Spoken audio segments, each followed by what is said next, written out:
So today we are going to discuss the 8085 processor internal architecture. Okay, so this particular block is the internal architecture of 8085 IC. So inside the 8085 IC, this particular block is called the programming model. Programming model is nothing but a one particular block which contained all the register which is required for programming. So here you can see B, C, D, E, H, L, S, P, P, C.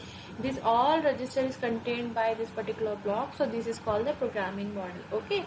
Now next thing you can see, this is the address bus, address buffer, data buffer. Okay, so we already discussed in 8085 we have a 16-bit address bus, data we have a 8-bit data bus. So we can see data bus are the bidirectional and address bus are the unidirectional.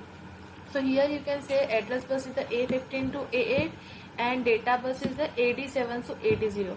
So why we are writing AD? Because address and data bus are multiplex. So lower address bus multiplies with the data bus. That's why we are representing in that way.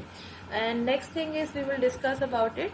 Next thing is the interrupt controller. So this particular block will control the interrupt. So in 8085 we already discussed we have a 5 interrupt, INTR, interrupt request, trap, RST is a 5.5, 6.5, 7.5, and this is for interrupt acknowledgement. So this particular block will control the interrupts. Next block is the serial IO control. So SID means serial input data and SOD means serial output data. So this particular thing is basically for serial IO control. So whenever you wanted to transmit serially from processor to any external device and any external device to processor, then you require this particular two input signals. Okay, this particular thing is called the internal data buses. Okay, we have a 3 data bus, address bus and control bus. So these are the 8-bit internal bus. This is the instruction register. So whenever you are reading any opcode, it will comes first into instruction register. This is the instruction decoder which will decode the instructions. Okay, so after decoding, whatever operation will be there, it will be performed like move A comma C. So after coming to the decoding part, the data from C to register A will be copied here.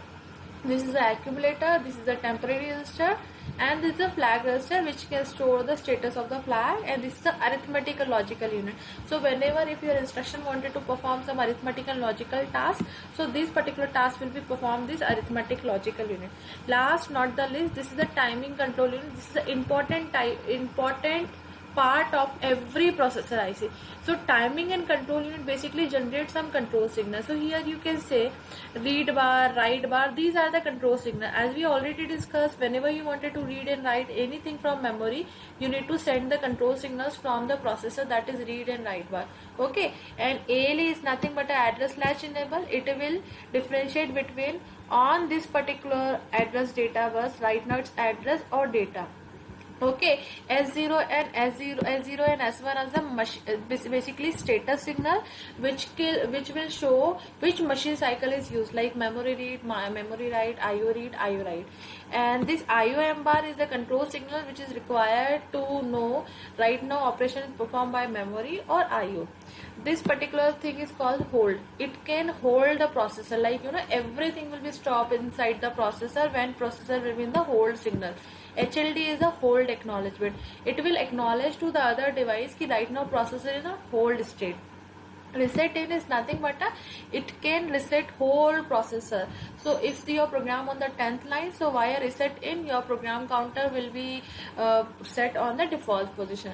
Reset out via processor, you can reset out, means you can reset the other device like printer, you can reset it.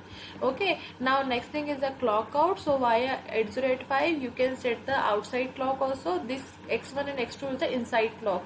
So every processor work on the clock. If you are not providing clock, your processor will not work. So this is the input frequency. X1 and X2 is the input frequency of the processor. And the last dot is ready.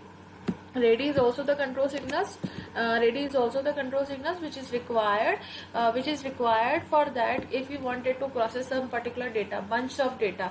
So if you are sending bunch of data, so whenever first data is processing, processor other data need to be wait So for that you are using the ready signal. So ready signal is nothing but to know the state of your processor.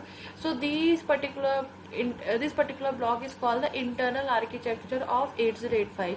So every processor having this kind of block, so depending upon the functionality, this block can be reduced or increased. Okay,